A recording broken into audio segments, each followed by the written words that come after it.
At Novara Media, we're never in a huge rush to talk about Brexit. The customs union and single market have just never really got my juices flowing, let alone fishing quotas. But there are moments when the stakes get so high that even a usually disinterested observer of the Brexit process has to sit up, pay attention, and get back to Googling the meanings of non-regression clauses and export declaration forms. Now is one of those moments, and it looks like we could be days away from a no deal. Ash, has your interest about the Brexit process piqued by the revelations that the deadline for a deal is this Wednesday, and there are still plenty barriers to be breached? Well, I'm all about herring boats now. That's all I want to talk about. Herring boats, fishing quotas. I think one of the reasons why perhaps this countdown to no deal hasn't felt quite as animating as it did last time around is because, of course, last time around, there was a big song and dance about us leaving without any form of withdrawal agreement at all over the contentious issue of the backstop, which is now the Northern Irish Protocol. And that kind of brinksmanship, as well as, of course, the prorogation of Parliament, was a way of Boris Johnson, depending on who you ask, extracting concessions from the EU or disguising his own strategic retreat on certain issues. And it's difficult to assess whether this is going to be significantly different from last time around. Boris Johnson likes an 11th hour trade negotiations, pull one out of the bag. And I'm not seeing compelling evidence that no deal is the desired outcome from the UK government or the EU. Of course, it might happen by accident. Entirely possible, but not seeing compelling evidence that it's a sure thing. We're going to go through all the points of contention and also what a no-deal Brexit will look like if it does happen. Also tonight we'll be discussing the controversy over Millwall fans booing the Black Lives Matter. Well, it wasn't the protest, was it? It was players taking the knee. And we're going to be talking about the huge protest which is still going on in India in opposition to Narendra Modi's neoliberal agricultural reforms. As ever, do share the show link and tweet on the hashtag Tysky. We'll be going to your comments throughout the show. Michel Barnier today told journalists that this Wednesday would be the last chance to secure an agreement between the EU and UK on their future trading relationship. If none is reached, then at the end of this month, Britain will be leaving the EU with no deal. The areas of continued disagreement are now familiar. They are on fishing. So currently the quotas for fishing in British waters are set centrally by the European Union. Britain wants to take back control of those fishing waters, but France in particular won't tolerate a sudden loss of income for its fishing communities. That's in part because Macron wants the votes of those fishing communities in next year's presidential election. The second point, probably more significant because fishing is 0.1% of the economy, is the level playing field. The EU doesn't want a country within the single market, or I mean, we're not going to be within the single market, but with high access to the single market to be able to undercut European countries.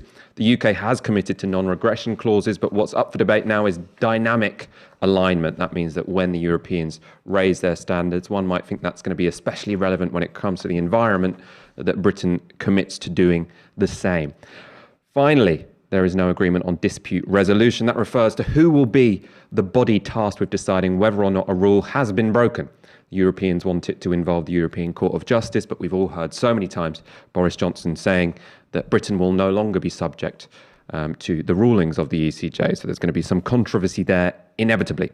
It doesn't sound like on any of these issues there has been much progress. But Foreign Office Minister James Cleverly seemed pretty relaxed on Kay Burley's show this morning. The one thing we have learned with EU negotiations, and it's not unusual in negotiations, is they often go to right to the last minute of the 11th hour. So whilst it would have been lovely to have got something agreed earlier than this, it's not completely surprising that this is going to the wire. But as I say, we'll keep negotiating hard on behalf of the British people to get a good trade agreement, to get a deal done, and we'll use as much time as we've got available. And could the exit be delayed? No, the Prime Minister is really clear on this. The Prime Minister is really, really clear on this. The implementation period is going to come to a conclusion at the end of this year. We would like that to be concluded with a trade agreement, but ultimately we're not going to sign up to something which doesn't deliver on what people voted for, doesn't deliver on that sovereignty, doesn't deliver on the the integrity of the UK, or if it doesn't deliver on fishing, for example. So we're going to make sure we've got a good deal for the UK. I think that is possible, and that's what we're working towards. So that was James cleverly saying this is normal. European negotiations normally go down to the wire. That's what's happening here. There may well be a deal this week, but if not, we can go to no deal and it won't be that big a deal. Using the phrase deal there too many times in one sentence. We will be talking in detail about what no deal will entail in a moment. First of all, one of the big controversies that the government have got itself into, or the attack they're consistently receiving, is that when Boris Johnson when he stood to be re-elected in 2019, he promised that Britain had an oven-ready deal in place. Now, people are saying, look, we're less than a month away from Brexit and there still is no deal. How do you square that circle? Let's look at James' cleverly reply to Kay Burley again on this topic this morning. What happened to the oven-ready deal? That happened. That was the withdrawal agreement, as you know, Kay. Yeah. That was the withdrawal agreement, which was voted through shortly after the general election. And actually, I know a lot of people have been using that. Oh, we were promised an oven-ready deal, and that oven-ready deal was delivered. And the people who are now using that phrase about this trade agreement are either displaying their ignorance or their dishonesty, one of the two. OK, so you don't feel that the two melded together? No, I don't feel, because that isn't the case. The oven-ready deal, as you know, was the withdrawal agreement, which was signed up to by all the Conservative candidates at the last general election, where we got a solid working majority and we delivered it through the House of Commons, just like the Prime Minister promised we would.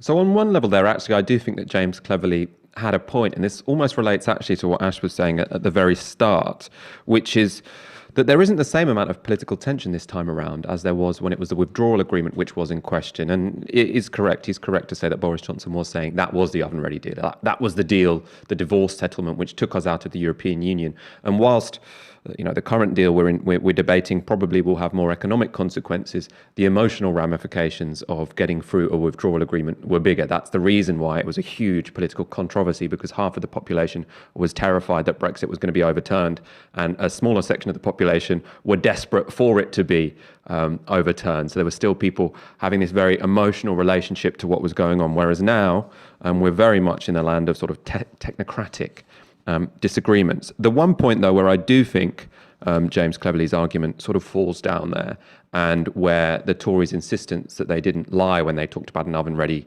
deal, is that even though they were talking about the withdrawal agreement then, they are now attempting to override the withdrawal agreement. So even their oven-ready deal, they're saying, was not very good. This is obviously referring to the government's internal market bill, which, according to their own admission, will override sections of the withdrawal agreement and will therefore break international law. The most important section here refers to, well, it all refers to essentially the ability of Britain to trade with Northern Ireland. The whole point of the withdrawal agreement from the Europeans' perspective was to say, if you get no deal, if no deal is the outcome, we still want to be able to guarantee a soft border on the island of Ireland without undermining the integrity of the single market. That meant that a cost of no deal for the British would be quite a strong regulatory separation, really, between Britain and Northern Ireland. In the internal market bill, the government are, saying they want to overturn this, or they want to override that and still maintain trading relationships with Northern Ireland that don't have those regulatory barriers. Now, there was apparently supposed to be, or it was reported as a concession from the government on this. They said, we'll consider actually not including these clauses to break international law when the internal market bill is voted on Wednesday. We can get up the statement from this, because I don't actually think it is a concession. This seems like a lot of hot air to me. So the government have said, it's an official statement, discussions on a trade deal continue to progress and final decisions are expected in the coming days. If the solutions being considered in those discussions are agreed, the UK government would be prepared to remove clause 44 of the UK internal market bill concerning export declarations. The UK government would also be prepared to deactivate clauses 45 and 47 concerning state aid, such that they could be used only when consistent with the United Kingdom's rights and obligations under international law. Now, all of these clauses relate to the parts of the internal market bill that would have been overriding the withdrawal agreement, that would have created a closer regulatory arrangement between Britain and Northern Ireland, but therefore, in the Europeans' eyes, undermine the single market. Now the government are saying, well, if we get a deal, we won't put that in the law. But to me, that seems pointless, because the whole point of the law was what would come into effect if there was no deal. So it doesn't seem to me that the government have conceded very much, which to me makes it look like no deal is probably going to be the most likely outcome. Ash, I want to bring you in on this. What's your take? Is this all bluster? Do you think we're going to get a deal at the last minute, potentially sort of at midnight on Wednesday before the last European summit on Thursday? Or are we now just heading towards no deal? I mean, look, insiders are saying it's 50-50. And I think when it's 50-50, it's stupid to say it's definitely going to be one thing or the other. All you can do is talk about evidence in favor of one outcome or another. Here's why I think that no deal as a deliberate outcome is a difficult one to countenance. I think it would have been more likely had Donald Trump won the recent elections. Boris Johnson could have really relied on a sweetheart trade deal with the United States. It wouldn't have made up for a loss of GDP, but that kind of geo-economic arrangement would have justified the kind of, slash and burn approach to regulations that were, some sections of the Conservative Party definitely wanted to see after Brexit. With Joe Biden's closeness to, in particular, the issue of the Irish border, I think that it's harder to justify a no-deal Brexit in terms of a closer trading relationship with the United States. Another thing which has just sort of been briefed today is that Boris Johnson's still in the middle of a 90-minute call with Ursula von der Leyen. They just took a little break and they're going to be on the call for 90 minutes more. It seems like these are pretty serious top-level negotiations. And so I wonder if this brinksmanship, again, it's not even necessarily to extract concessions from the EU. The Northern Ireland Protocol, which is trumpeted as Boris Johnson's, great dunk over Theresa May because it wasn't the backstop, was initially something that was offered by the EU and rejected by the UK. So that's what I mean, is that it can be a lot of squidding. But I think the chances are 50-50. Ultimately, I'm inclined to think there'll be some kind of a deal, but this is a bias of what you've seen already. It means that you are less likely to entertain or feel any sense of closeness to a possibility that you haven't seen before. I've just seen, actually, since we've gone live, there has been a joint statement from Boris Johnson and Ursula von der Leyen from their call. Their joint statement says, "We agreed that the conditions for finalising an agreement are not there due to the remaining significant differences on three critical issues: level playing field, governance and fisheries. We asked our chief negotiators and their teams to prepare an overview of the remaining differences to be discussed in a physical meeting in Brussels in the coming days." So that's suggesting that basically no progress has been made. But I suppose the fact that they are going to have a physical meeting suggests that potentially there could be some magic happening later in the week where they overcome all of these differences. I want to talk about what a no deal would look like. Obviously, it's something that the government have said for a long time is very unlikely. It was something that during the Brexit campaign, people like Michael Gove said was not going to happen because this would be the easiest deal that was ever made. But it now does seem 50-50. Could quite potentially happen. Now, Robert Peston yesterday had an interesting story. It was based on a leaked government document, which the government have admitted they are using as their reasonable worst case scenario. Now, a reasonable worst case scenario means that it's at the worst end of what could possibly happen, but it's not an unlikely outcome. It's reasonable. It's not a sort of ridiculously, if everything absolutely went as wrong as it could possibly go, that would be it. No, this is a likely worst case scenario. We can get up sort of the various revelations from this document and we'll sort of discuss them as we go. So the first concern health, which in the middle of a global pandemic seems particularly irrelevant. So the reasonable worst case scenario being used by the government says flow rates of medicines and medical products could initially reduce to 60 to 80% over 3 months, which, if unmitigated, would impact on the supply of medicines and medical products across the UK. Obviously, lots of questions being asked about the vaccine at the moment that's produced in Belgium.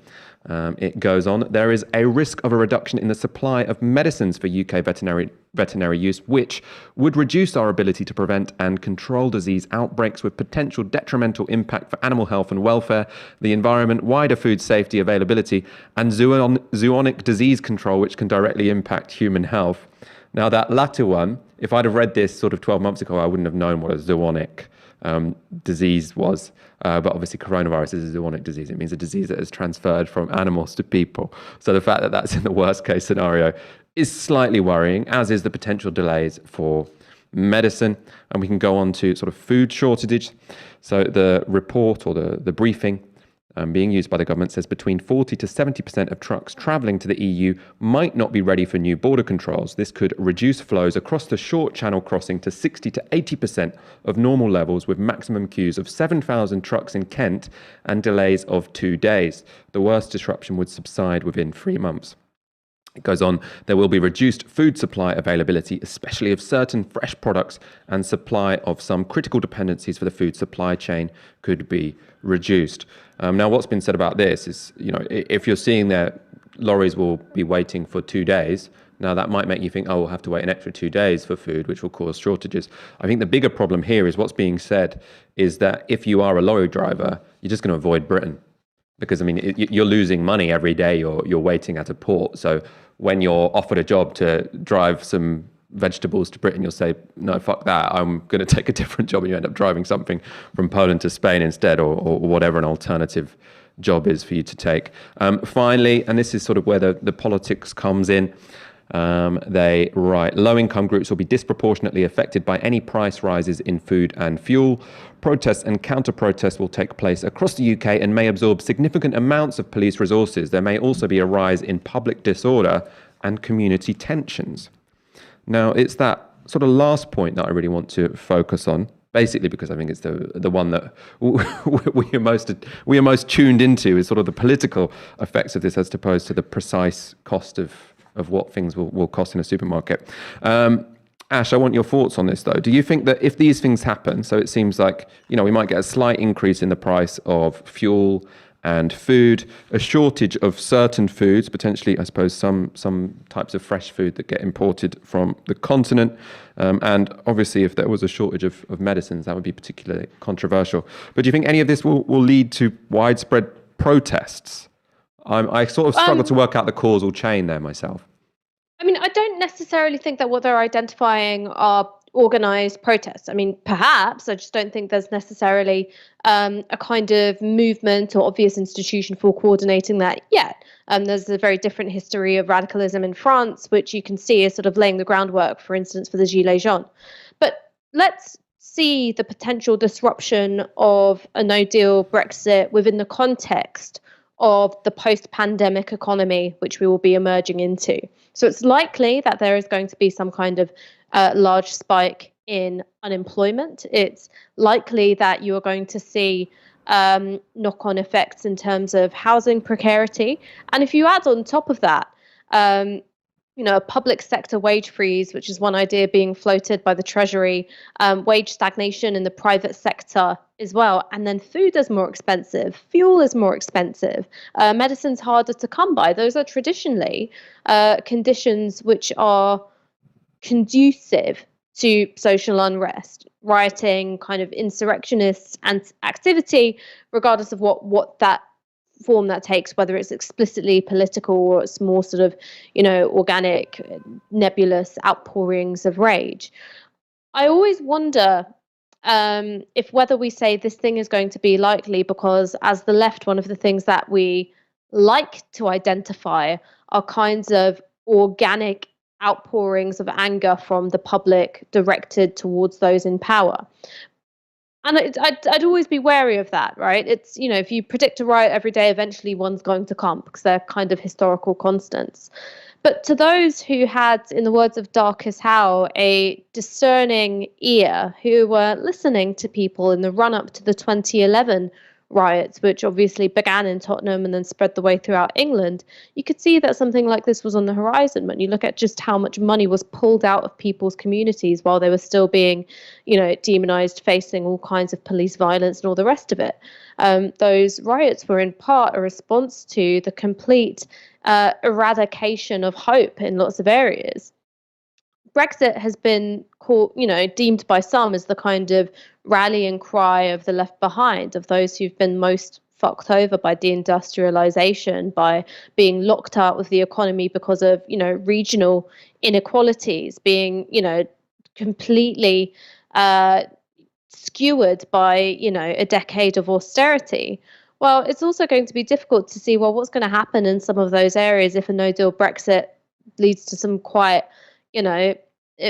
economically devastating impacts on different households. Where does that backlash go? Where some have argued its initial expression wasn't a vote for Brexit in the first place. So I don't think it's something which is easy to say. I don't think it's something where you go, yes, definitely it's going to lead to riots. I think that there are some contradictory signs here. And also, of course, riots, uprisings aren't evenly distributed across the country necessarily. Yeah, I mean, that's, I suppose, why I'm not convinced. I don't want to sort of say I'm ruling out any kind of riots in the instance of a no-deal Brexit, because I don't want to look like an idiot if it happens. But for me, why I see it doesn't seem as obvious as it could do that would happen is that, as it says, many of the people who are going to be most affected by this are people who did vote for Brexit. I mean, there'll be lots of people very affected by this who didn't as well. But I feel like the fact that this is so tied up with the Brexit issue means that it's going to be quite hard to build up a coherent movement against what is going on. Obviously, as we know, not everyone who voted Remain was well-to-do, but the sort of organised Remain movement was quite well-to-do. And so, if fuel prices rise slightly, that's the kind of thing we can see that can be politically explosive. There was obviously, huge protesters and roadblocks by lorry drivers in the noughties, which nearly brought the country to a standstill. But I'm just not sure if the political allegiances really sort of match up there. So one to see. I want to go to a comment. Natasha Bradley with a $5. Love what Novara does. So grateful for your work this year. Need to ask though, why do you never take the Green Party seriously, especially tonight on Brexit? So I suppose what I'd say is it's especially on the issue of Brexit that I don't really take the Green Party very seriously. I should sort of say initially, I'm a pluralist, especially I think, the way that the Labour Party is behaving at the moment. I'm still a Labour member, but I can see why we shouldn't have all of our political investments in one particular organisation, which can be used against us, as the Labour Party is being used to target its own members at the moment. So I'm glad a Green Party is there. On the issue of Brexit, though, I do think that Caroline Lucas and the Green Party more generally was quite opportunistic, because I think they saw that Brexit and being hard Remain, being for rejoining the European Union, was a sort of minority issue which could build support for a very small minority party. But that was never an option for the Labour Party, because the Labour Party intended to be a majoritarian party. They couldn't take such a divisive, extreme position. And I think the Greens exploited that. And I think that's one of the reasons why we're getting such a hard Brexit at the moment. And one has to remember as well that Caroline Lucas voted against the customs union arrangement in those indicative votes. So the Green Party were very much part of that political movement which was working against any potential compromise on Brexit, which I think would have been the best outcome. So that's why on this issue I don't take the Greens very seriously. But I mean, I'm sure over the next 5 years during this parliament there'll be many issues on which the Green Party end up taking a much more progressive stance than Labour, but I don't really think this is one of them. A couple more comments. Max Davies with a $5. Great work on Politics Live today, Ash. We love you. Great segue to our next section, which is going to include a clip of that. Since the killing of George Floyd this May and the eruption of a global Black Lives Matter movement, English footballers have been taking a knee at the start of matches. However, due to COVID restrictions, they had been making the symbolic gesture to empty stadiums. That was until this weekend, and Millwall fans caused outrage when they responded to their team taking a knee by booing.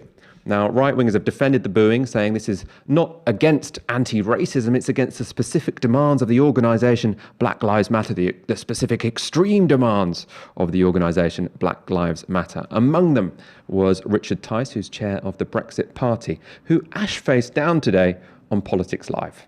They are anti-police, they're anti-capitalism, they're anti-the family. They are a dangerous Marxist organisation. I mean, I couldn't help but laugh at Richard's earlier comments about BLM being a scary anti-capitalist, anti-family organisation. As Wes said, it's widely recognised as a movement of, hundreds of thousands of people who share a shared goal about combating institutional racism, particularly in law enforcement.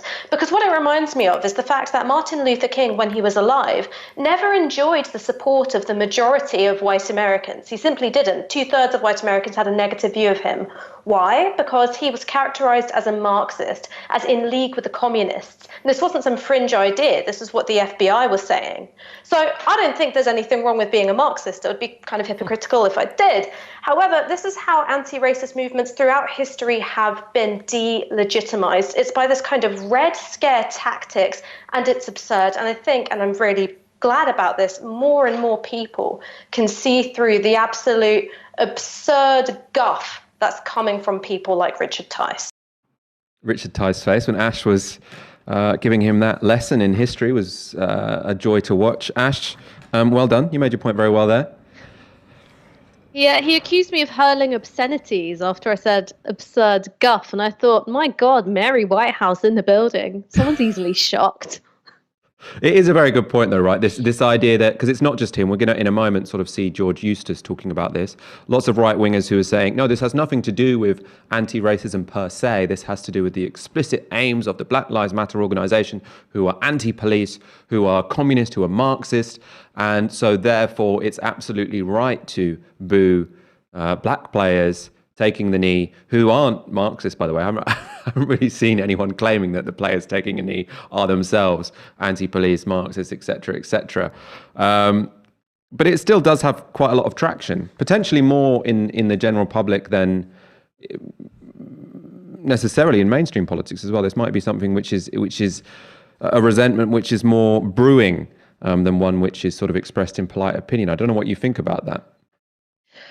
Well, I think it's something which is becoming mainstreamed. So once upon a time, this kind of scaremongering around cultural Marxism, this idea that leftists have infested liberal institutions like the BBC or universities or the civil service and are pursuing an agenda which is hostile to white supremacy, really, hostile to white nationalism, is trying to get demographic change in through the through the back door, even. Couldn't say that right. This is an idea which is being quoted with alarming regularity and referred to with alarming regularity by conservative frontbenchers. It's something that we see from our Equalities Minister, Kemi Badenoch. It's something which Ben Bradley has been going on about. Once upon a time, this was kind of confined to the weirder corners of the internet.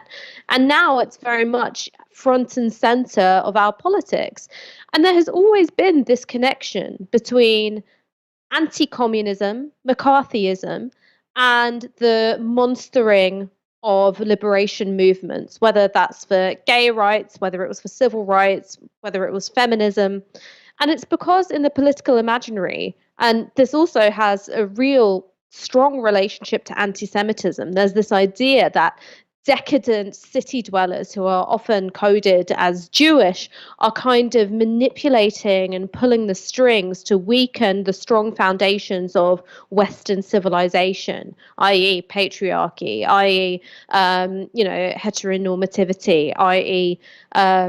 white supremacy. And so I think that this is something which unfortunately is not going to be confined to, full-time clowns like Richard Tice. I think it's something which is going to have this kind of quite toxic drip effect on the public discourse, especially because we don't see very many people in the press willing to push back on it. When you think about the amount of bandwidth that Labour anti-Semitism stories has taken up in the last few years, you don't see anywhere near that kind of attention being paid to the fact that a well-known anti-Semitic trope and conspiracy theory around cultural Marxism is now considered par for the course amongst our governing party. BBC viewers today were lucky enough to get Ash's insights, but as you know, Novara Media viewers get them every Monday night. If you are not already, do make sure you subscribe to the channel. On this topic, the Tories are split on how to respond. So this was George Eustice on Sunday giving his response to Millwall fans booing players taking the knee. Now, this week, we saw some football fans returning to stadiums, and at a Millwall game, when the players took the knee to support Black Lives Matter, there was an awful lot of booing by supporters. What was your reaction to that? Well, look, I didn't see that event. I know that, look, obviously, the issue of race and racial discrimination is something that we all take very, very seriously. My personal view is that Black Lives Matter, capital B, L and M, is actually a political movement that is different to what most of us believe in, which is standing up for racial equality. But look, each individual can take their own choices about how they reflect this, and I know a number of people feel quite strongly and have taken that approach. So that was George Eustice, the Environment Minister, very much taking the Richard Tice approach to all of this. I hadn't realised that George Eustice stood as a candidate for UKIP in 1999. Anyway, on Tory divisions, James Cleverly, Foreign Office Minister, took a different line this morning. Those players on the pitch were displaying solidarity with people who are fighting against racism in society, and that is not something that should be booed. I want to go to you again, Ash, for your analysis on this, because there's two, I suppose, interpretations of the difference between what George Eustice said and what James Cleverly said. One is that, you know, they genuinely have different beliefs. So George Eustice was a member of UKIP. He might be someone who is, you know, quite hostile to anti-racist movements in general. James Cleverly, obviously a black man, so you might think he has more awareness of how racism works in this society. So it could be about their personal beliefs and commitments, or it could be that there is some confusion at the top of the Conservative Party about what the public believe. So George Eustice there potentially thought the public are on the side of people who hate Black Lives Matter, so I'm going to try and tap into this sentiment. And James Cleverly obviously spoke a day later, so potentially there were some people in the Tory party who said, no, we don't want to be that nasty party who backs Millwall fans, of all people, booing black players taking the knee in solidarity with people who are victims of police violence. I mean, I think it being a day later is really important here. So after George Eustice's comments were reported by The Guardian, The Guardian's headline did change. So I think that there was some, pushback from the Number 10 press office saying, well, that isn't precisely what George Eustice meant. Particularly the bit which was reported as him saying that he respected the Millwall fans. It might have been a sort of, gumming of the syntax and the meaning of what he actually meant to say is that he respected the Millwall players for taking the knee. So I think that there was an alertness to that backlash and a sense that he had misjudged something of the mood. And James Cleverly, regardless of whether or not what he later said reflected his personal opinion, it took a very different tone. One thing that I think is really important to say is that when it comes to Black Lives Matter, you can see whatever it is you want to see based on the polling that you choose. If you ask a reactionary question about Black Lives Matter, tends to be that you'll get a reactionary answer. If you pose a more sympathetic question, you will generate more sympathetic views.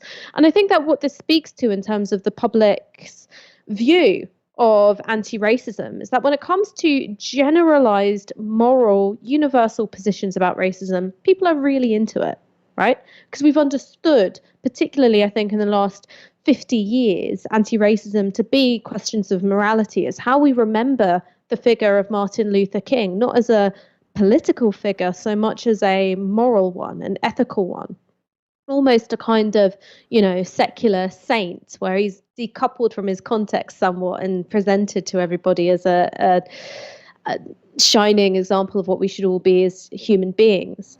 And then when you get into the actual specifics of what do you want people to do about racism? Are some of those protest tactics going to generate tension? Is it uncomfortable to have to deal with and confront institutional racism within your society? You will get polling which will tell you that this is an incredibly divisive issue. Black Lives Matter is splitting the country. It's completely counterproductive for the cause of anti-racism in the first place.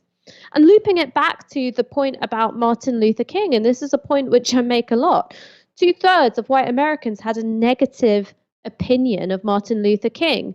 By the time he was assassinated, his approval ratings were at -75. And it's not just about Martin Luther King as an individual.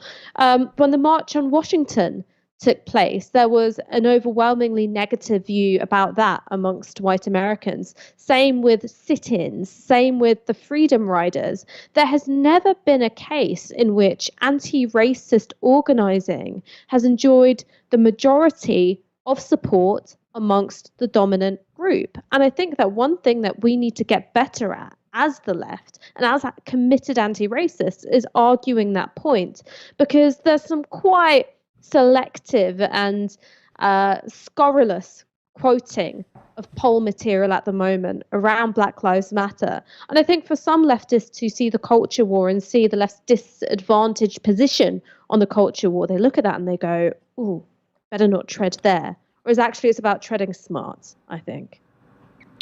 I've got a very important comment, which is a correction basically to what I said before, which I 100% accept, actually. Luke McConnell with a fiver says, I live in Belfast, near areas with paramilitary presence. You might not be concerned with riots, but I am. These lads wear masks for the wrong reasons. Yeah, but I think my complacency about the possibility of riots in a case of no deal was probably very much based in the fact that I live in England and not Northern Ireland. Obviously,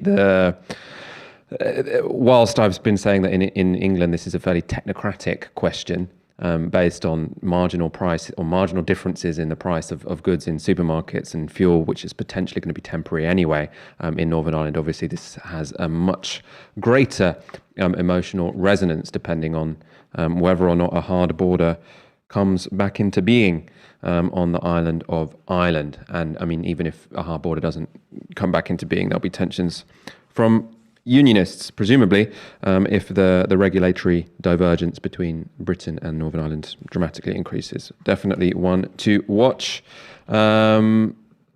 And Angus Robertson tweets on the hashtag Tysky, any of the inevitable damage to the economy will be blamed on the pandemic by this government. That's exactly what they seem to be hoping. And there have been lots of people sort of sharing long-term analyses and modelling, which shows that actually in the long run, Brexit will do much more damage to the economy, or a hard Brexit is what we're looking at, will do more damage to the economy than COVID has.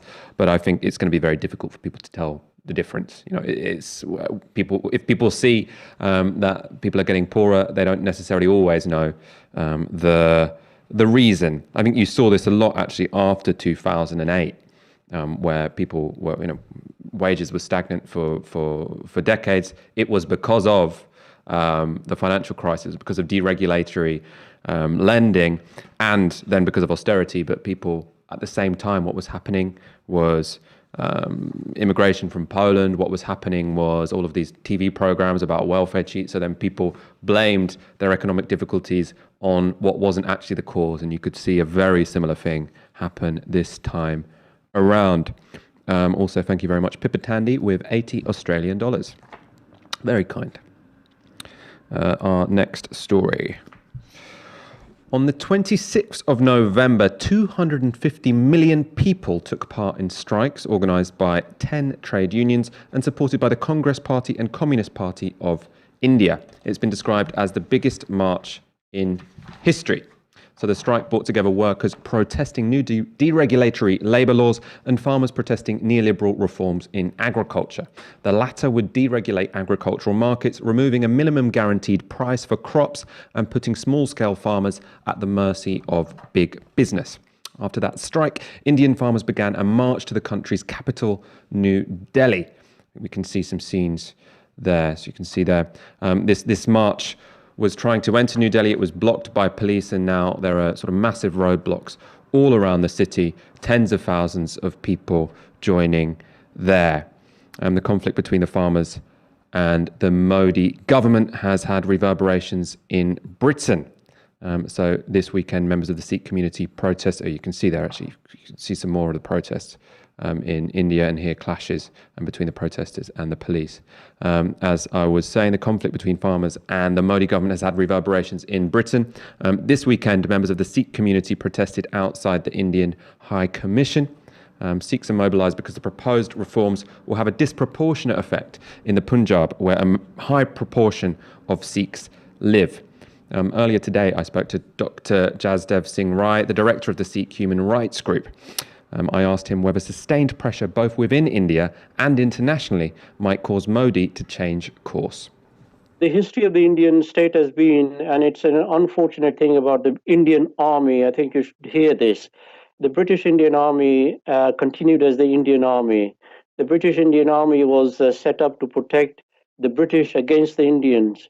And since 1947, the Indian Army has repeatedly, every year, has been used against Indians. It's the only army I know in the world which has persistently acted without question against its own citizens. And the Indian government tends to resort to using its army quite frequently against what are essentially political issues. When the government thinks that it can't get its way, it tends to bring in the army. And the army is already stationed in Delhi. So it's going to be really very much upon the resilience of the farmers. These farmers are very strong. They're not likely to give up. But there is also a need for a lot of international pressure on India to say that we are looking at you. You may claim to be a democratic country. We know what you're up to. And I think that is what is going to help the farmers as much as their own resilience and willingness to stand up to the government. I think the government will have to give in. A lot of the people within the ruling party are very uncomfortable with what the Prime Minister has done. And it seems he is hostage to the people who financed his election campaign. They're very, very big businessmen in India. They want to come into this farming sector. That's what it is. So I hope that we can do our little bit by putting pressure on our governments and other governments, and by exposing this to the international community.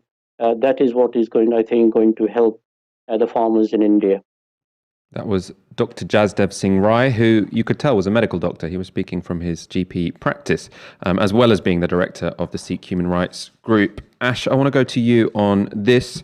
So when I was sort of seeing about this, the reporting of it being the largest strike in history of 250 million people taking part, so almost 1 in 4 Indians. What it reminded me of was a study, it's quite famous, by Erica Chenoweth. She talks a lot about sort of the effectiveness of non-violent protest.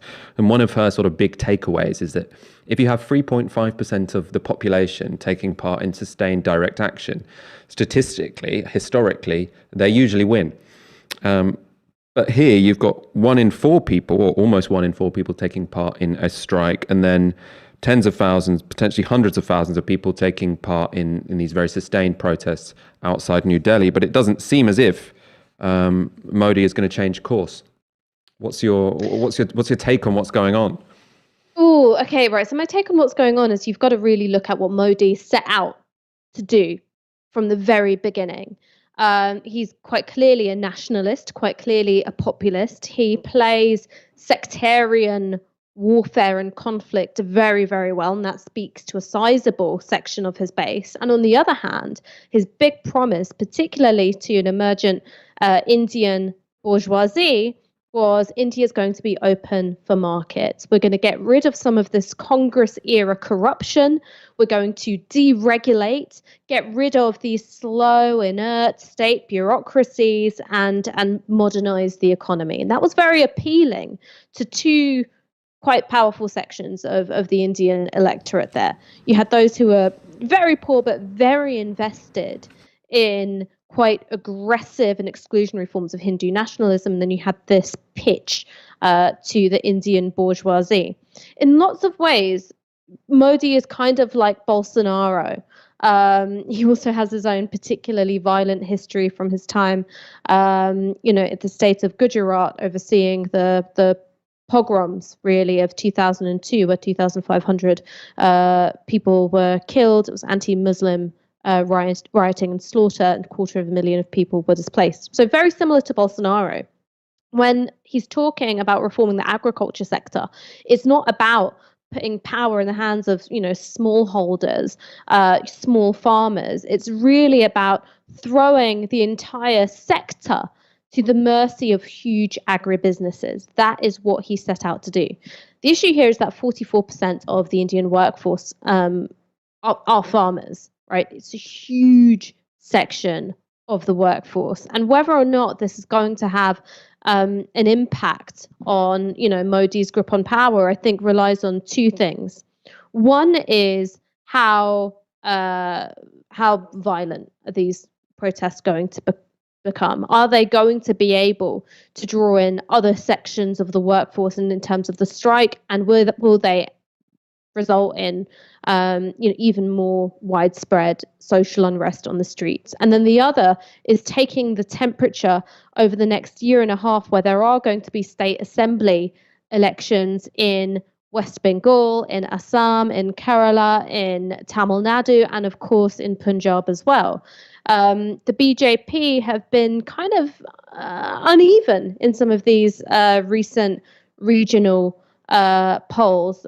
They've lost 2 seats in the Varanasi legislature, ones which they've had for 10 years.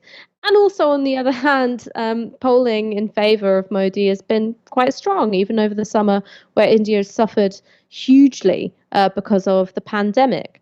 So I think that it's one of those wait and see things. And the key test is going to be, how many other sections of the Indian working class is this going to pull in? And is it going to, combined with the effect of coronavirus on the Indian economy, start to really make a dent in his support from the Indian bourgeoisie? Super interesting comment that I don't know the answer to. Omar Siddiqui with 499. Why has the UK government been so quiet on the Indian farmer protests despite the significant Indian presence in the cabinet? And they say maybe they're very pro-Modi. Now, I've got no idea who is and who isn't pro-Modi in the British cabinet. I suppose, an obvious thing to say is that India is a really huge place with some real ethnic divisions. So as far as I know, I think there might only be one Sikh MP, Tandesi, the Labour MP. He has been sort of writing letters and been very vocal about this. And, as you heard from our prior guest, this is something that has really animated the Sikh community in this country. So I presume there are the ethnic divisions in India are somewhat reflected elsewhere. I don't know. Ash, do you have anything more intelligent to say on this question than I do? I also think that it's just highly unlikely that the UK government is going to support mass nationwide strike action. Yeah, I think there's also an issue of political alignment here, which is more than just, are they supporters of Modi or not. There was, I think, some FCO condemnation of what was going on in Delhi when there was sectarian rioting there, when there were attacks on Muslim neighborhoods. So I don't necessarily think it's just we love Modi. It was reluctant condemnation. It was mealy-mouthed condemnation, but it did exist, I think. But really, I think it's just they don't like strikers. Well, it's also, I suppose, actually, the obvious answer is that what people are protesting is neoliberal reforms. And since when has any Tory cabinet member ever joined in a protest against neoliberal reforms, especially in the global south, because it's going to be big multinational corporations that are going to benefit from this. So I don't think it's any surprise who Tory cabinet members, whose side they're on, whatever ethnic background they might have. Let's go on to our next section. First of all, we have over 2,000 people watching. If you want to get more people watching this, share the show link and do like the video. Now, we've often complained on this show about Keir Starmer's habit of abstaining in Parliament. Now, we've complained about him doing this on the Spy Cops bill in particular. Now, it turns out we aren't alone in our concerns. Gary Neville, ex-England and Manchester United defender and now hotelier, spoke to Sky's Sophie Ridge about Labour abstaining in last week's vote on the system of COVID tiers. We're in Tier 3. We're being told currently that we will be told whether we're going into Tier 2 on the 16th of December and that we can open hospitality on the 19th. How can that be? We can't order the food in time, you can't open your booking engines, how can people plan, you can't mobilise your staff. So we're in a situation whereby there is no plan. Everything's so reactive and immediate, and it cannot be like that. Leadership cannot be like that.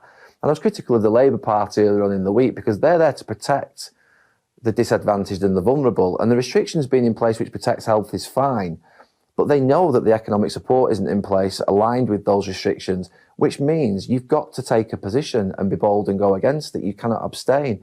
And that's where people of Manchester at this moment in time, I think, are frustrated with the lack of leadership in, I suppose, protecting the residents of Manchester and the communities that are hardest hit. So you'd have liked to see Labour vote against a tier system then? Yeah, I don't like half roads leadership.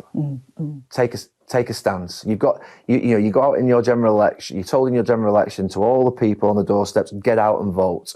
So when you're elected and you're in that seat in Westminster, you just take a position.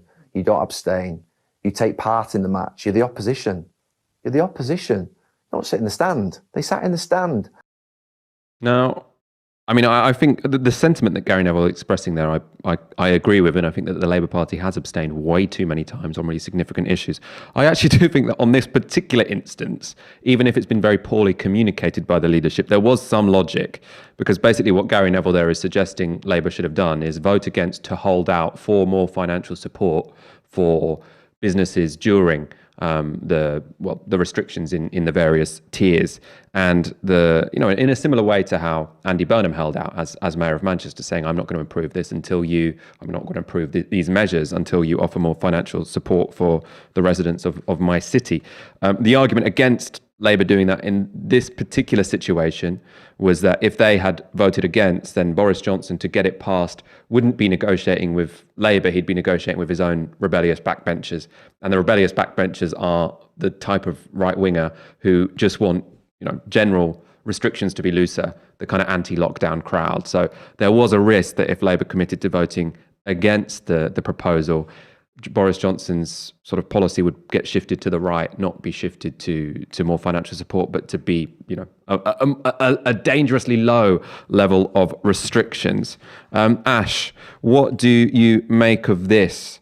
Gary Neville, I think in the general point is correct. I mean, we've seen Keir Starmer sort of being completely addicted to abstention, and I do think the overall impression it gives is someone who is unwilling to commit to anything.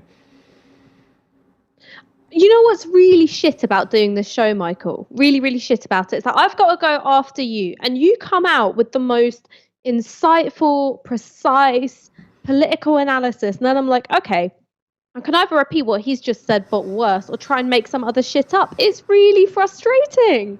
But I completely agree with your analysis here that this individual act of abstention I didn't actually have a problem with, because you've got a twofold problem. One is that it sends Boris Johnson negotiating with his headbangers, who think that the best cure for coronavirus is poor people getting it.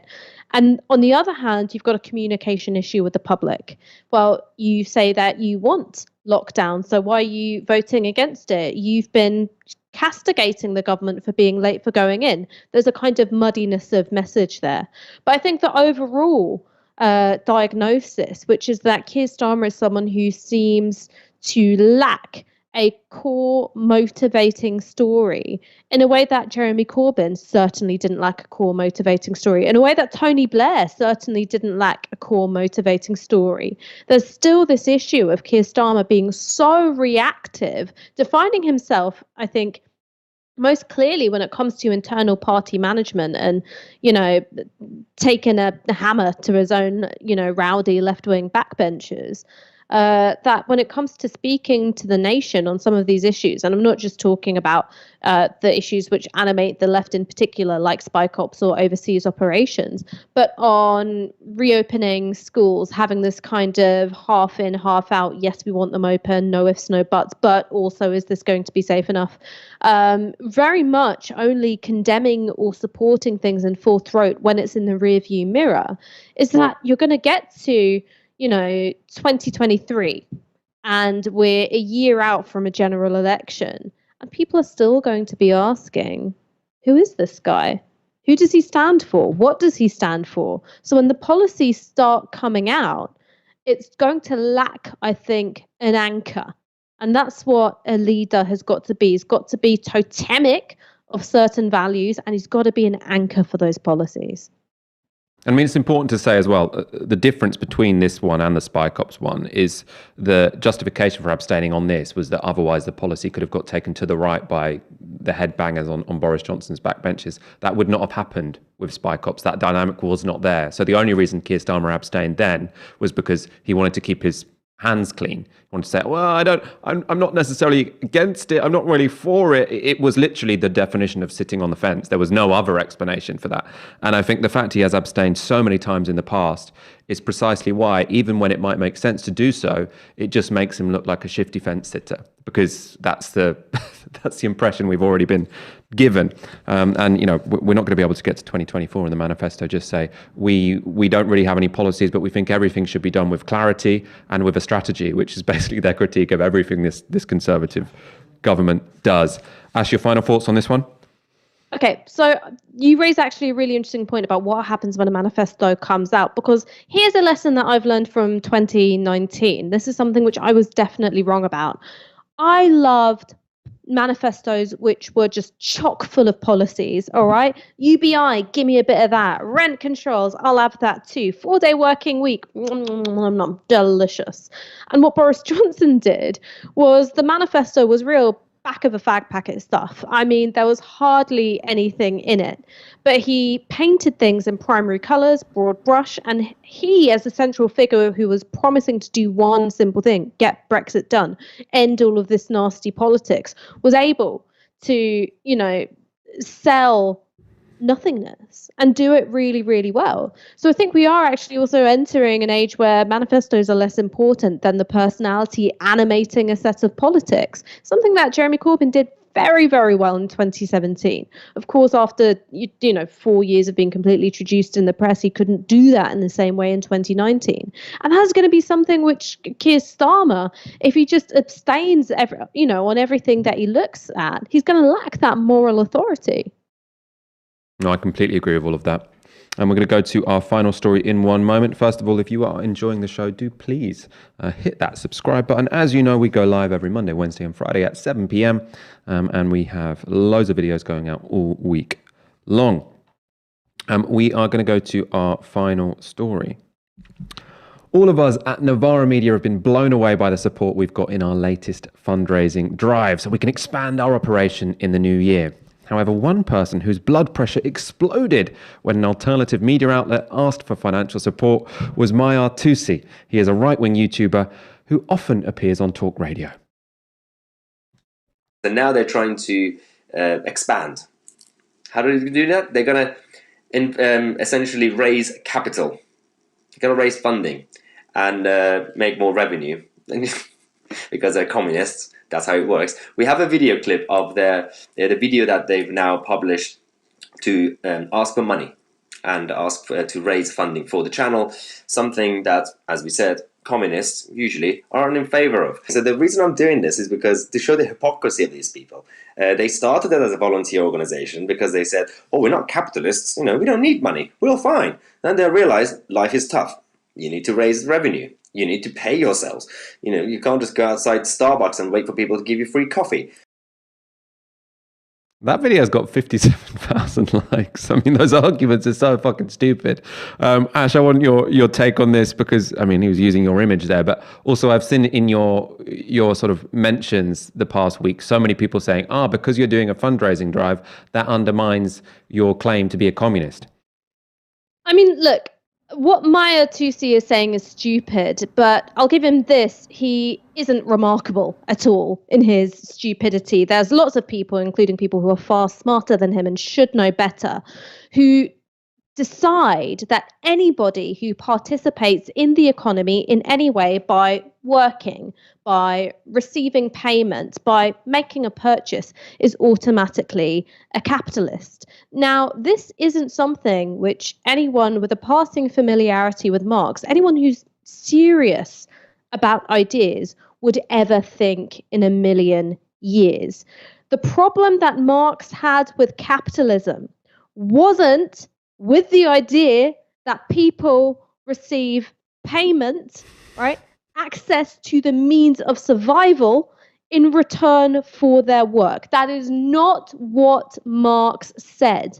What socialism is, or what communism is not a huge expansion of the volunteer sector where people are just scrabbling along on subsistence in order to pursue the very pure joy of backbreaking work. That's not communism. That's not socialism. The actually important stuff about being able to take surplus value away from the ownership class, having that go to the working classes, whether that's through communal ownership, whether it's through forms of, workers' cooperatives, that's the central distinguishing factor amongst, other things, democratic control of the economy, blah, blah, blah, between a traditionally capitalist idea of how economy should work, how work and labor should work, and a Marxist one. It's laughable, but it's one of those things which sounds easy, because when no one knows what communism is, because it's just, scary, reds under the beds, or completely discredited as an ideology, so discredited that you don't have to bother learning about it, hucksters and grifters like Mr. Tousi are able to make a fairly decent living for themselves. And I would just also like to correct him on a point of fact, though he's never struck me as somebody to whom facts are particularly important. Novara Media did not start out as a volunteer organisation because we thought that would be the really communist thing to do and it would corrupt us indelibly to be paid for our work. We started as a volunteer organisation because there was space for a left-wing media outlet in this country, and there was not funding that was available to us to pay ourselves first while still investing in the actual product. We had to make a choice between, do we set up a media organization, or do we pay people with a small amount of money that we were able to crowdfund at the time? Now, because we have an audience which thankfully is a lot smarter than Mahyar Tousi's audience, we have enough coming in terms of donations and subscriptions to not only pay ourselves, to not only cover the costs of producing this content, but to grow as an organization. Now, thank goodness for our audience who are just that bit more discerning, because I swear to God, if I ever caught any one of you slipping in the comments about, it's not communist to get paid for your work, I'm shutting down the whole YouTube channel. I'm sorry. Game over for the whole thing. Ash, we have a process. We have a process. You can't just shut down the YouTube channel. You made a mistake by giving me the password, man. You made a mistake. You've put all of those points way more articulately than I possibly could. I am going to use this opportunity, though, just to point out that, I mean, communism also isn't flat pay structures, but we do have one. So I think there are actually very few grounds where you can critique Novara Media as an organisation which doesn't really practice what it preaches. Everyone in Novara gets paid exactly the same. We are a fairly non-hierarchical organisation. We're not anarchists, but it's no one is exploiting anyone else at Novara Media. And as Ash said, socialism and Marxism is in opposition to exploitation, not in opposition to getting paid. So there we go. I'm really surprised at how stupid those points were, but I'm sure if he goes on to talk radio and says all of that, he'll have the host going like, oh, that was a very smart opinion which someone has come in here to tell us, because that's the kind of undiscerning opinion they respond very well to. Let's go to a couple of comments to end. Tol Koyafara with $4.99. It's mine, my twin brother, and my cousin's birthday. Wow. Here's hoping you guys go from strength to strength. Happy birthday to Tol and Tol's brother and Tol's cousin. And Ishtak with a $5. Thank you very much. And Vanta Black with 10 quid. I also want to end the show for thanking someone, two people, not for super chats, but for these fabulous, can you see these? These lovely patches that we got sent in the post. Very nice. Hopefully we're going to have merch coming out soon. You can see fully automated luxury communism.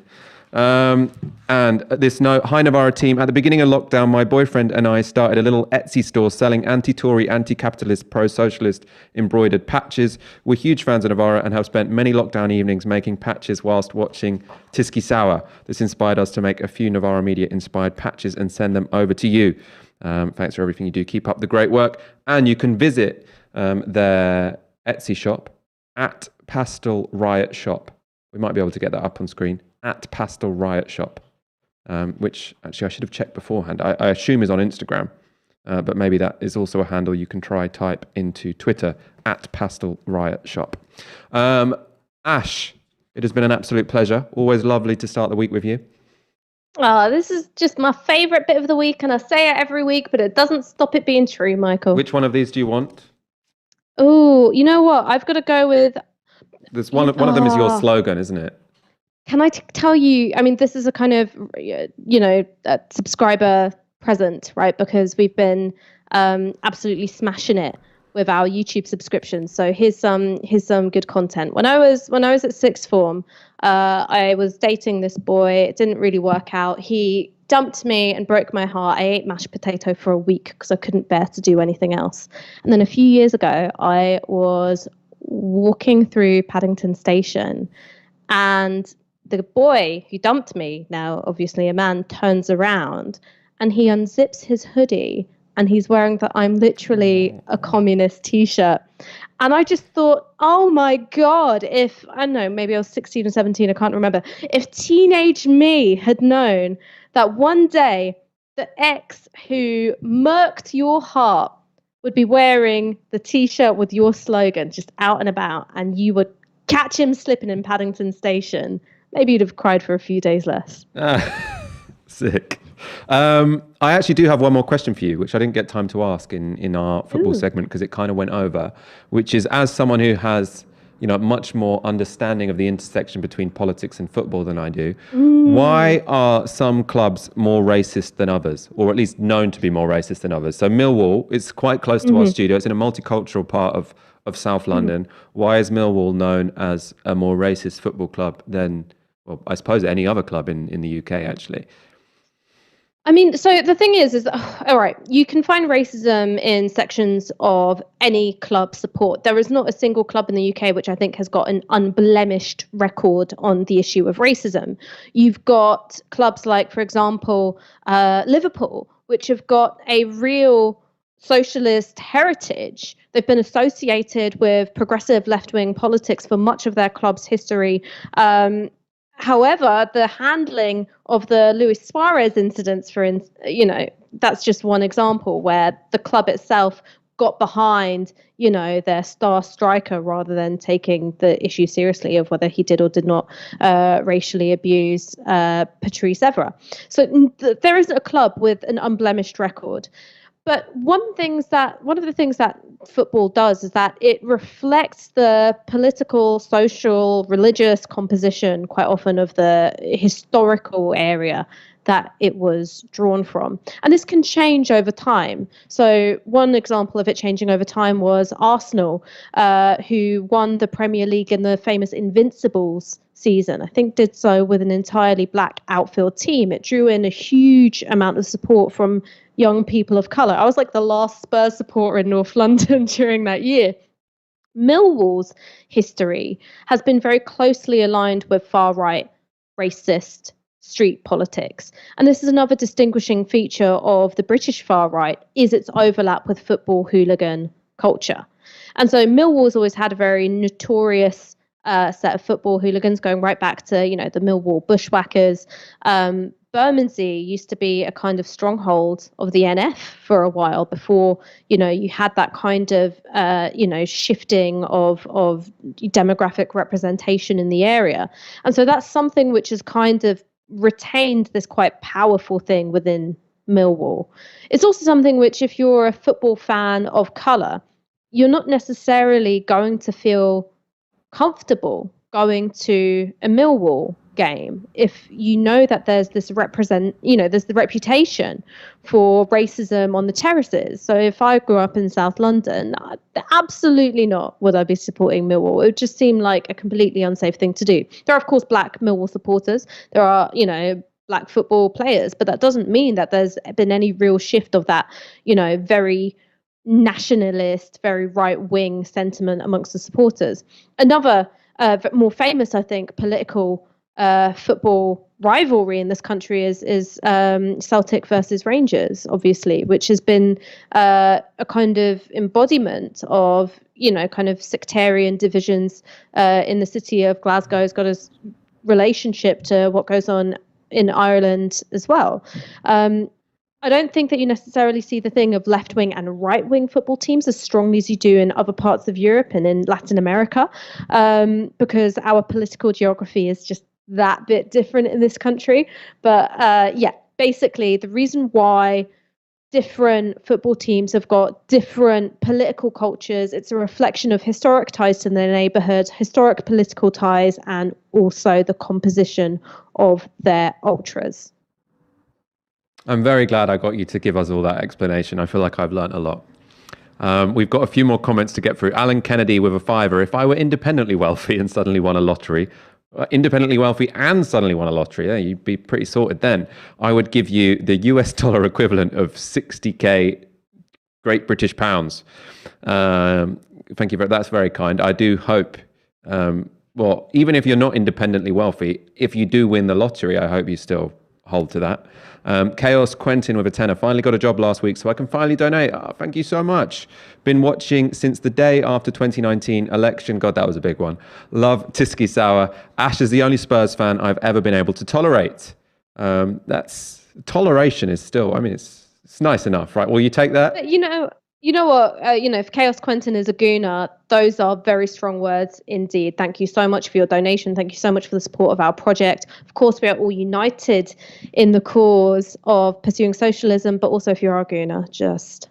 They're having a bad time at the moment. Even I don't even follow football, and sort of my passive awareness is that everything's fucked for Arsenal.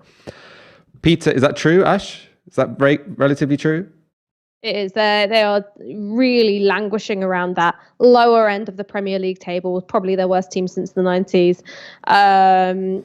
Terrible morale amongst the team. I feel just cut up about it. I feel really awful that Arsenal supporters are having to go through all of this. So bad. Well, I feel relieved. I took a real risk there having some football. I mean, it's very basic football commentary, but nonetheless. Peter De Souza with a $5. Here's a $5 for Ash's new book, Marks for Right Wingers, in brackets, 5-year-olds. That would actually be sick. That would be a really good book. And I don't know is a $5 enough to coax you to write that, Ash? Yeah, right then, go on. And Nishat, 1976, with a 20 quid. Thank you to Mahyar Tousi for raising the profile of fundraising for NM. For Novara Media. I completely concur. I wonder if any of his subscribers did come over to support our fundraiser, which is probably the theme we will end this on. You've probably seen our videos. We are doing a pre-Christmas fundraiser. We want to get our monthly income up by £5,000 a month so we can continue expanding into the new year. We have some huge ideas. This country is still desperately in need of a serious expanding left-wing outlet. We want to move more into sort of investigative. I mean, this Tysky Sour is always going to be here and always growing, but at the same time, in other parts of our media, we want to be moving into in investigatory journalism, investigative journalism. I suddenly lost my vocabulary. The show's been going on too long. Ash, always a pleasure. Our viewers, we love you. Thank you for watching. You've been watching Tysky Sour on Novara Media. Good night.